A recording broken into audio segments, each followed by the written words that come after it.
இவன் தான் ஆறுமுகம். இவன் பார்க்காத பல்லான வேலையே கிடையாது. இவன் பண்ணுற தப்பெல்லாம் சின்ன சின்ன நல்லது பண்ணி மக்களை ஏமாற்றிட்டு இருந்தான். 20 வருஷத்துக்கு முன்னாடி வண்டியை கடத்துறது, போதைப்பொருள் விற்கிறது, குழந்தைகளை கடத்துறது இதுவே தொழிலாக வச்சுருந்தான். அது மட்டும் இல்லை,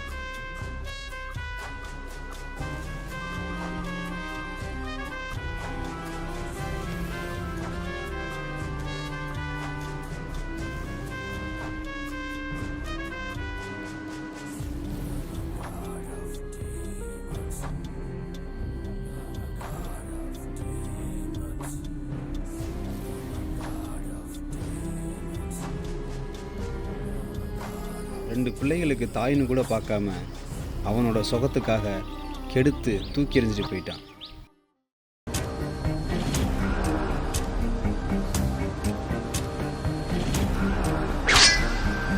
யாருன்னே தெரியாத சிதம்பரம் ஆறுமுகத்தோட உயிரையே காப்பாற்றுறதுனால அவனுக்கு ரொம்ப நெருக்கமாயிட்டான். ஏற்கனவே கூட இருந்த ஆளுங்களை விட சிதம்பரத்து மேலே தனி பாசம் வச்சுருந்தான் ஆறுமுகம். அன்னைக்கு ஒரு நாள் ஆறுமுகத்தோட நெருங்கிய நண்பனான குமாருக்கு உடம்பு சரியில்லைன்னு தகவல் வந்ததும் சிதம்பரத்தை கூட்டிட்டு உடனே கிளம்பணும் ஆறுமுகம்.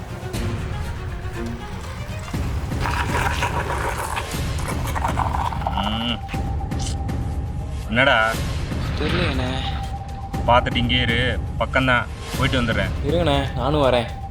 ஏய் இரு, வரேன்.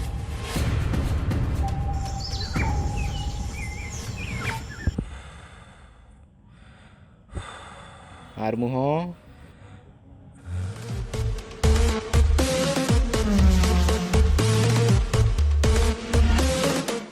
டேய் உன்னை அங்கே என்னடா இருக்க சொன்னேன், நம்மளால என்ன பிடிச்சி வச்சிருக்க? கொஞ்சம் பின்னாடி பாடுறா.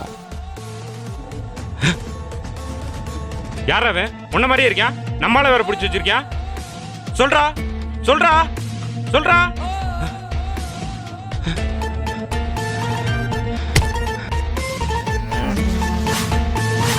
அப்போதான் ஆறுமுகத்துக்கு தெரிய இருந்துச்சு அவன் கூட இருந்தது ஒரு ரூபத்தில் இருந்த 2 பேர்னு.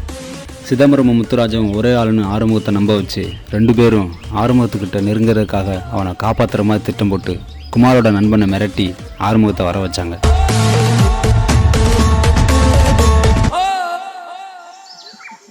உன் கூடயே 2 பேர் ஒரே ஆளாக இருந்து உனக்கு வேலை பார்க்குற மாதிரி ஏன் உன்னை நோட்டமிட்டேன்னு தெரியுமா? உன்கிட்ட இருக்கிறதெல்லாம் சுருட்டிட்டு விட வேண்டா. உங்களுக்கு என்னடா அதுவும் பண்ண? 20 வருஷத்துக்கு முன்னாடி ஒரு பொண்ணை கற்பழிச்சு படுத்து போட்டலடா. உங்க தான்டா எங்க அம்மா.